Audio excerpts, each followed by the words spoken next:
বিশ্বের ইতিহাসে বিশ্বাস করেন এই পুরো ওয়ার্ল্ড হিস্ট্রিতে তেলকে মুদ্রা হিসেবে কেউ গ্রহণ করেনি কখনো। মুদ্রা ছিল দুটাই, একটা সোনার কয়েন আর একটা রূপার কয়েন। শুধু ইসলামে নয়, অন্য যে কোনো সভ্যতা দিকে তাকান, ওই গোল্ড কয়েন স্বর্ণ মুদ্রা এবং সিলভার কয়েন রৌপ্য মুদ্রা। ইভেন আমাদের এই ইসলামী খেলাফার মধ্যেও কিন্তু এটাই ছিল। এই যে হাজার হাজার বছরের ইতিহাস, এই ইতিহাসটাকে আপনি দেখবেন লাস্ট 100 বছরে হঠাৎ করেই ভ্যানিশ।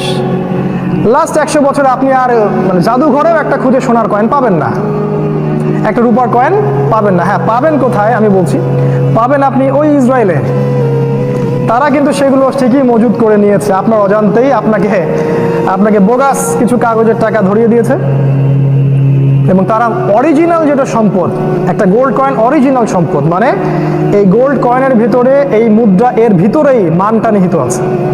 মুদ্রার মানটাকে আমরা ইকোনমিক্সের ভাষায় বলি ইন্ট্রিনসিক ভ্যালু, মানে অন্তর্নিহিত মান। একটা গোল্ড কয়েনের ভিতরেই এর মান থাকে। এটা একটা কাগজের পিস হলে এই কাগজের পিসের মধ্যে কোনো কিন্তু মান থাকে না, এটা একটা পিস মাত্র। নাম্বার বসিয়েছেন আপনি 1000-500, এটাকে ছড়িয়ে, ছোটবেলা আমরা খেলতাম ওই যে ম্যাচের খাপাগুলো ছিঁড়ে ছিঁড়ে আমরা টাকা বানাতাম, খেলতাম। বিশ্বাস করেন আগামী দিনগুলোতে যদি এরকম তেজপাতাকেও সুন্দর করে একদম মানে কি বলবো ফাংশন করে নাম্বার টাম্বার বসিয়ে সিল সিগনেচার দিয়ে পুরো ওয়ার্ল্ডে ছড়িয়ে দেওয়া হয় ওই পশ্চিমা সভ্যতা থেকে যে এটাই হচ্ছে মুদ্রা, এটাই কারেন্সি, আমার কোনো সন্দেহ নাই যে আমাদের অনেক আলেম ওলামা বলবে হ্যাঁ এটা জায়েজ, এটা হালাল, কোনো সমস্যা নেই।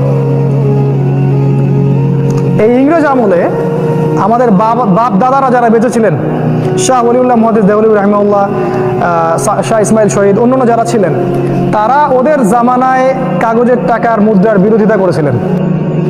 তারা একটা প্রোটেস্ট করেছিলেন, না এটা চলবে না। এখন এই কথা কেউ বলতে পারে না।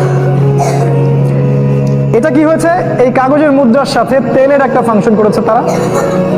ওই আরবের যে গলফ কান্ট্রিগুলো আছে, সৌদি আরব, কাতার, কুয়েত, এই যে আরব আমিরাত, দুবাই, এদের সাথে একটা চুক্তি আর কি, যে তেল শুধু বিক্রি হবে ডলারেই। ডলার তো বোঝেন, ইউএস ডলার। ইউএস ডলার ছাড়া আপনি রাষ্ট্রীয়ভাবে তেল বিক্রি করতে পারবেন না। এক্সাম্পল দিয়েছিলাম আমি একদিন, যে একটা ব্রিফকেস যদি বাংলাদেশি টাকা নিয়ে যান, গিয়ে আমাদের আমিরুল মুমিনিন, আমাদের কিছু ভাইয়ের আমিরুল মুমিনিন, আমার আমি তাকে সেটা মনে করি না, আমি মনে করি এটা American kingdom of Saudi Arabia, এটা আমার মত। তার কাছে গিয়ে যদি এক ব্রিফকেস আপনি টাকা দেন, বাংলাদেশি টাকা বা পাকিস্তানি রুপি দিয়ে বলেন যে আমাকে তেল দেন 1 লিটার বা 1 গ্যালন বা ইত্যাদি ইত্যাদি, সে কোশ্চিন কালেও আপনাকে তেল দিবে না। হ্যাঁ, যদি আপনি সেই এক ব্রিফকেস বাংলাদেশি টাকাকে বা পাকিস্তানি রুপিকে ডলার দিয়ে কনভার্ট করেন, তাহলে আপনাকে সে তেল দিবে। এই যে ডলার এবং তেলের চুক্তি, এটাকে বলে পেট্রো ডলার মনিটরি সিস্টেম, যেটা সারা বিশ্বে আগে জীবনেও ছিল না। এর মধ্যে দিয়ে কি হয়েছে জানেন, এর মধ্য দিয়ে ওরা বিনামূল্যে, পুরো বিনামূল্যে, ফ্রি অফ কস্ট সারা বিশ্ব থেকে সম্পত্তি তাদের কাছে কক্ষভূত করেছে। ওই ডলার ছাপাতে ওর কি লাগছে, কাগজ, কালি এবং প্রেস। আর ওই তেল বের করতে আপনার কি লেগেছে, কোনটা অরিজিনাল প্রপার্টি, ওই তেলটা না কাগজের টাকাটা? তেলটা। তো কাগজের টাকা আমি আমার দেশে ছাপাচ্ছি যা ইচ্ছে যত খুশি, এবার আমি তো রুলিং স্টেট, কে আমাকে বাধা দিবে? আমেরিকা যদি বলে আমি আজকে আরো 10 মিলিয়ন ডলার ছাপাবো, কেউ কি বাধা দিতে পারবে? যে বাধা দিতে যাবে তার বিরুদ্ধে সে যুদ্ধ ঘোষণা করবে, তাই না? তো এই কাগজের টাকাটা ছাপালো, ছাপিয়ে মনে করেন আমাদের আরব বিশ্বের নেতাদেরকে বললো যে তেল নিব, যেহেতু পেট্রো ডলার সিস্টেম, এই ডলার দিয়ে সে তেল কেনা বেচা করবে। দিন শেষে কে লাভবান হলো? ওই ডলার যারা ছাপিয়েছে তারা। এটা হচ্ছে পেট্রো ডলার সিস্টেম। এতে করে ফ্রি অফ কস্ট ওরা সারা বিশ্বের মুসলিম বিশ্ব থেকে তেল ওদের রাষ্ট্রে মজুদ করেছে, এবং তেল মজুদের দিক থেকে দেখবেন আমেরিকা, রাশিয়া, অন্যান্য সবাই কিন্তু অনেক উপরে, ইভেন আমাদের কান্ট্রিগুলোর চেয়ে অনেক উপরে। এ হলো সুফল, পেট্রো ডলারের সুফল। একটা মজার ব্যাপার আছে, একদিন এই কথাটা বলা হয়েছিল, কেউ হাসে নাই। এটা একটা জোক, কিন্তু কেউ হাসে নাই, কারণ এই সম্পর্কে কারো ধারণাই ছিল না। সেটা হলো, তারা বলেছে এটা হার্ড কারেন্সি আর তোমাদের কারেন্সি সফট কারেন্সি। মানে হার্ড কারেন্সি মানে ডলার হচ্ছে হার্ড কারেন্সি, আপনারা হয়তো বোঝেন যারা ইকোনমিক্স পড়েছেন, আর আমরা যেটা টাকা, রুপি, এগুলা সফট কারেন্সি। মানে ওদের কারেন্সিটাকে তৈরি করার পরে সোনাতে চুবিয়ে বাজারে ছাড়া হয়েছে, আর আমাদেরগুলো চুবানো হয় নাই আর কি। দেখলেন আজকে কেউ হাসলো না। এই হলো বাস্তবতা। এর মধ্য দিয়ে যেটা হয়েছে ভাইরা, যে পুরো বিশ্ব থেকে আমাদের যে অরিজিনাল সম্পদ গোল্ড, মানে সোনা, রূপা এবং তেল, এগুলোকে তারা তাদের যে দেশ, তাদের রাষ্ট্রে তারা মজুদ করছে এবং এগুলোকে ইসলামের বিরোধী এজেন্ডায় তারা এটাকে প্রয়োগ করছে। আপনারা অনেকে মনে করেন যে অনেক সময় অনেক মিশনারিরা কাজ করে, এত টাকা পয়সা পায় কোথায়?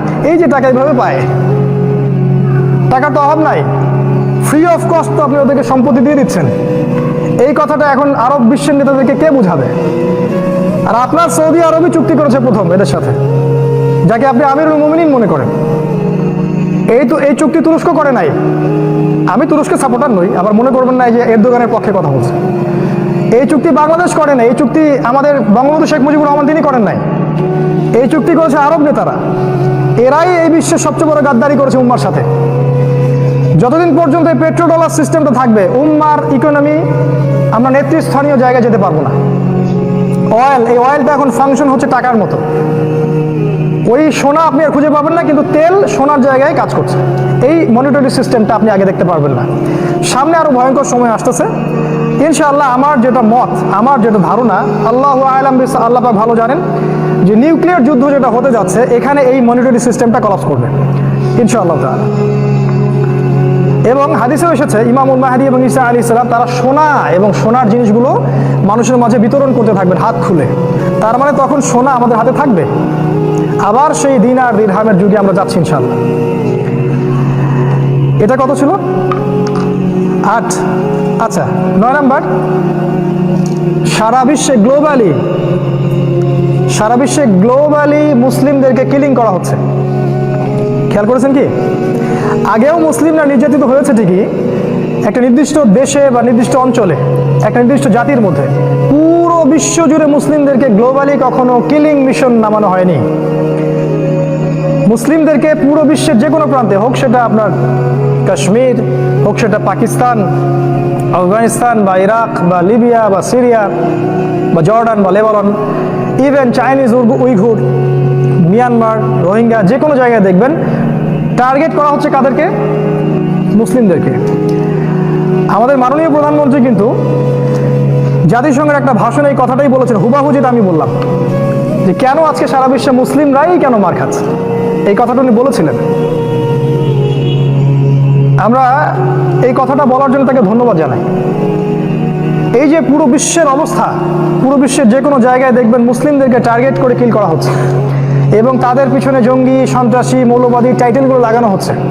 যারা শ্বেত সন্ত্রাস ছড়াচ্ছে, যারা অরিজিনাল সন্ত্রাসী, যারা জুলুমের বশবর্তী হয়ে অর্থনৈতিক শক্তির দাপটে বা সামরিক শক্তির দাপটে সারা বিশ্বে মুসলিমদেরকে নির্বিচারে হত্যা করছে, এদেরকে কেউই জঙ্গি বলছে না, কেউ সন্ত্রাসী বলছে না, কেউ টেরোরিস্ট বলছে না, মৌলবাদী বলছে না। পক্ষান্তরে যাদেরকে মারা হচ্ছে ওদেরকেই বলছে এরা সন্ত্রাসী।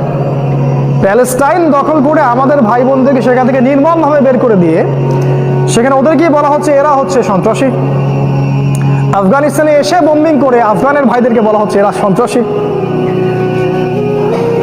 ওই যে আপনি দেখলেন মিশর, লিবিয়া, জর্ডান, লেবানন এবং এই পাশের আমাদের যে ইরাক, এই জায়গাগুলোর মধ্যে মুসলিমদেরকে আক্রমণ করা হচ্ছে। যখন মুসলিমরা ডিফেন্ড করার চেষ্টা করছে ওদেরকে বলছে এরা সন্ত্রাসী। তো এই গ্লোবালি যে মুসলিমদেরকে এইভাবে সন্ত্রাসী ট্যাগ দিয়ে, জঙ্গি ট্যাগ দিয়ে হত্যা করা হচ্ছে সারা বিশ্বে, কিলিং মিশন, এটা কিন্তু আগে আপনি দেখতে পারবেন না। লাস্ট 100 বছরের আগে আপনি দেখতে পারবেন নির্দিষ্ট একটা সময়ে, নির্দিষ্ট একটা জায়গায়, গ্লোবালি আপনি পাবেন না। এটাও কিন্তু ওই হাদিসের সাথে মিলে যায়। কোন হাদিস? নবী সাল্লাল্লাহু আলাইহি ওয়াসাল্লাম বলেছেন, আখিরুজ জামানে ইহুদি খ্রিস্টান মুশরিকরা মুসলিমদেরকে এমনভাবে হত্যা করবে যেমন করে দস্তরখানায় তোমরা খাবার খেতে বসো, তাই না? হাদিসটা আছে। সাহাবীরা বলেছিলেন যে আমরা কি তখন সংখ্যায় কম থাকবো? নবীজি বলেছেন না, তোমরা সংখ্যায় হবে সমুদ্রের ফেনার মতো, কিন্তু দুটো বিষয় তোমাদেরকে পেয়ে বসবে, দুটো বিষয়, অনলি টু। একটা হচ্ছে তোমাদের মধ্যে মৃত্যুর ভয় ঢুকে যাবে, আল ওয়াহান, মৃত্যুর ভয়, তোমরা আল্লাহর জন্য জীবন দিতে চাইবে না। এবং 2 নাম্বার, তোমরা ওই যে গরুর লেজ নিয়ে ব্যস্ত থাকবে, মানে দুনিয়া দুনিয়া আর দুনিয়া। সারা মুসলিমদের সারা বিশ্বের চিন্তা দুনিয়া, ইভেন আমরা যারা স্কলার তাদেরও চিন্তা দুনিয়া। বেশিরভাগেরই ইল্লা মাশাআল্লাহ।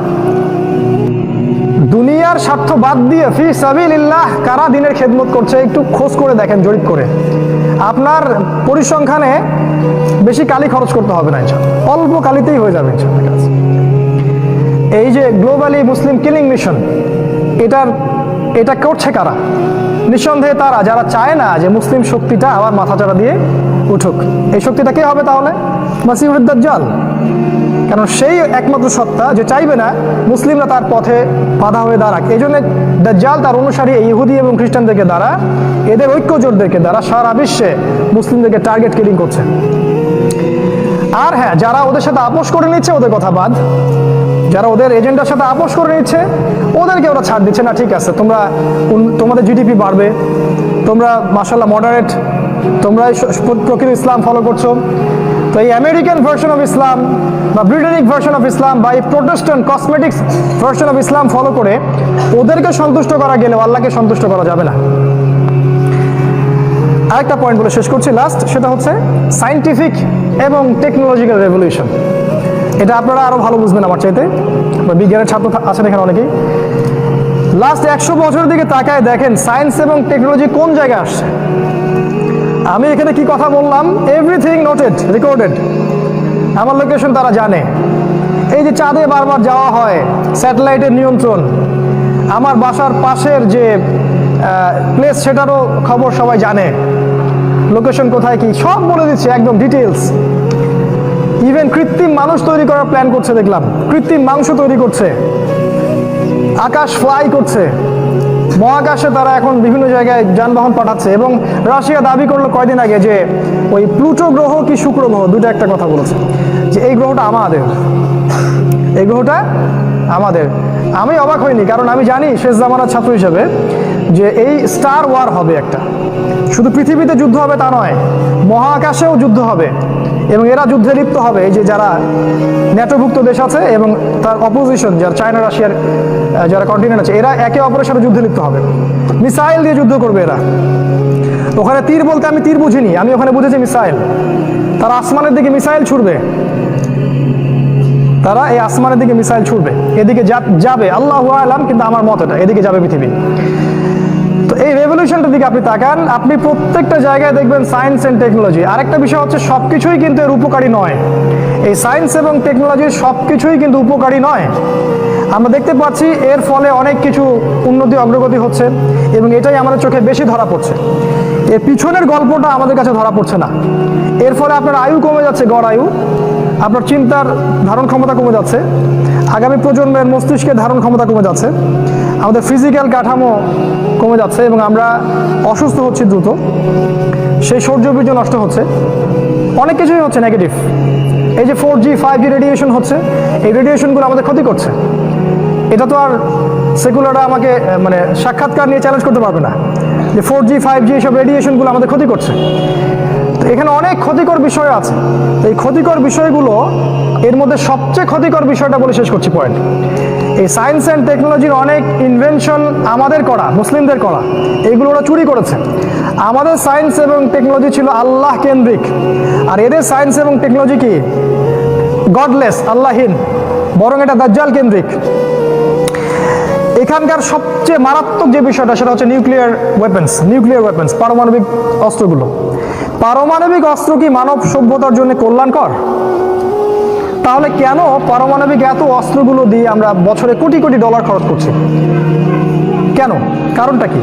কারণ একটা শক্তি আছে বিশ্বে, তারা এই বিশ্বের পপুলেশনকে কমিয়ে ফেলতে চায় এবং সারা বিশ্বে একটা মালহামা বা যুদ্ধ লাগাতে চায়। এই যুদ্ধের কথা হাদিসেও যেমন আছে, এই যুদ্ধের কথা ওই খ্রিস্টানদের বাইবেলেও আছে। ওরা ওটাকে বলে আর্মাগেডন, আর আমাদের নবীজি বলেছেন মালহামা, যেখানে 99% মানুষ মারা যাবে, কমব্যাটন। এবং এটার কাছাকাছি এই বিশ্ব দাঁড়িয়ে আছে, যে কোনো সময় এটা লঞ্চ করতে পারে, যে কোনো সময় হতে পারে। আল্লাহু আলাম, 5 বছর 10 বছর, আল্লাহু আলাম। এটা সবচেয়ে বড় হুমকি মানব সভ্যতার জন্য। এখন এই যুদ্ধ যদি সংগঠিত হয়, আপনি কিভাবে সার্ভাইভ করবেন, কেমন করে বাঁচবেন? কখনো এই বিষয় নিয়ে কোনো খুতবা হয় না, কোনো মাহফিলে কথা হয় না এবং কোনো লেখনী বক্তব্য আমরা দেখতে পাচ্ছি না। আজকের এই সংক্ষিপ্ত আলোচনায় আমি এই 10টা 11টা পয়েন্ট আপনাদের সামনে থ্রো করলাম। যেটা এই বিগত 100 বছরে বিশ্ব দেখেছে, আগের বিশ্ব এটা দেখে নাই। এবং এই প্রত্যেকটা পয়েন্টের সাথে অসংখ্য হাদিস আছে রিলেটেড, যেগুলো শেষ জামানার সাথে সম্পৃক্ত। দ্যাট ইজ ওয়াই আমরা বলি যে আমরা এখন আখিরুজ জামানে বাস করছি এবং এই জামানায় সার্ভাইভ করার জন্য আমাদের কিছু পথ এবং পদ্ধতি অবলম্বন করা উচিত, যেটা আমরা করছি না। আমরা হেলায় খেলায় সময় নষ্ট করছি। আমার সাজেশন নাম্বার 1, যে আপনি আপনার জান, আপনার মাল, সময়, শ্রম দিয়ে ফি সাবিলিল্লাহ প্রস্তুত থাকেন। আপনাকে আল্লাহ পাক যা দিয়েছেন তাই দিয়ে দিনের খেদমত করতে থাকেন আপনার সাধ্য অনুযায়ী। এটা নাম্বার 1 পয়েন্ট। এতে করে আপনি ইনশাআল্লাহ আল্লাহ পাকের কাছে হয় গাজী অথবা শহীদের মর্যাদা পাবেন। কারণ আপনি বিজয়ী হলে গাজী হবেন, আর আপনাকে যদি এই পথে কেউ হত্যা করে, মেরে ফেলে বা আপনার মৃত্যু হয়ে যায়, তাহলে আপনি ইনশাআল্লাহ শহীদ হবেন। এর চেয়ে সম্মানের জীবনও নাই, এর চেয়ে সম্মানের